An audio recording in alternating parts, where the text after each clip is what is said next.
Kevin Hart. So we found out who the woman is who was on this tape with him. She is a traveling stripper. We will explain. I don't know why that's funny to you. I don't know why it's funny, but every time I say it, Reagan laughed too. Travel. Reagan just laughed too. It's funny. She's a traveling stripper. They met in August. Also known as a stripper. Well, no, a lot of strippers have a residency. She does not. She met him in Las Vegas last month at a hotel. There were a group of people, and they partied pretty much the whole weekend, is what I'm told.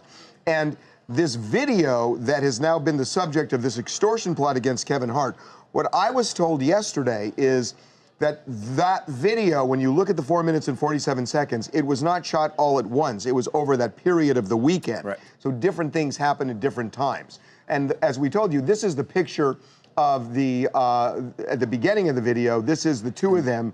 Well, now we know who the woman is in the video. Yes. So the woman in that photo is is it Montia? Montia Sabag. Montia Sabag. She's 27 years old, likes long walks on the beach. Yeah, she's from Boston, and then she currently resides in Long Beach. She basically travels from city to city stripping. She pays a little fee, and then she has fun, I guess. Okay, I'm not sure what all that means, but here's what... Well, you pay a house fee, basically. Whatever strip club you go to, you have to pay a house fee. So here's what's relevant about her. You go where the money is. She is the one who claims she knew nothing about the video. On the other hand, as soon as she got in touch with Kevin Hart's people, she lawyered up, had the lawyer call Kevin's people and say, look, we'll sit for a polygraph test, but only if you pay us $420,000 to sit for a polygraph. And they were like, this is the weirdest thing ever. So Kevin, yesterday, sat with law enforcement, excuse me, he was on the phone, actually, yeah, it was a phone call. For an hour and a half, and basically spilled his guts and told them everything about what happened that weekend, everything he knew about her.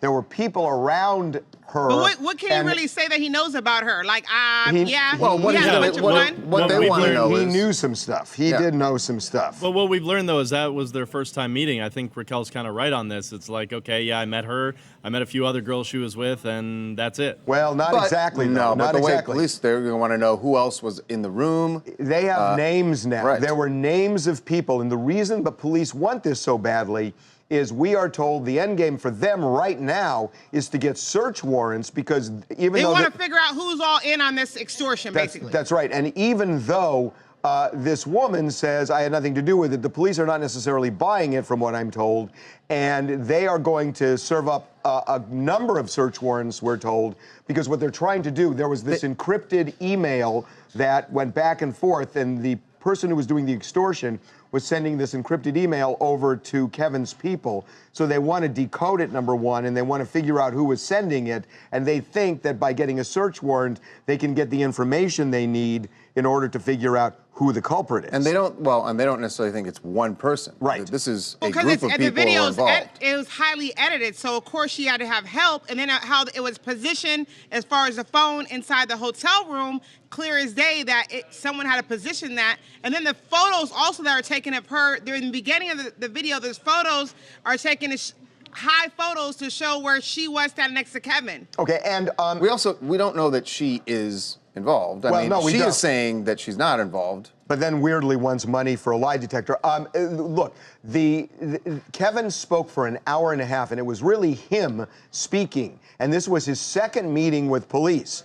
He has had two of them. He is aggressively involved in this right now and gave them as much information. Again, you know, it's not just saying, okay, well, this is what happened, because that takes 5 minutes. This was an hour and a half conversation. Right. So the police asked a bunch of questions. He answered But Harvey, is that really a good idea, though, for him? Like, you did something tricky, Kevin, and now you're sitting there like, okay, she tried to get money off the deal. She's a stripper. Like, what do you expect out of the situation? You can be a cheater who gets extorted, Raquel. Yeah, you're being extorted. That's the end game for him. If I sign up and I go somewhere on a wild situation with a stripper, right? You can't extort. I think something weird's gonna happen. Yeah, but you can't extort somebody, Raquel. You can't do it. You probably want something weird to happen, but extortion is not the thing that you want to happen. Right. Sean Smith, Awatuki, Arizona. Oof, what a mess. So for Kevin and his family, I hope they make it through all right. Just because you're rich and famous does not make you immune to all the craziness that goes on in this world.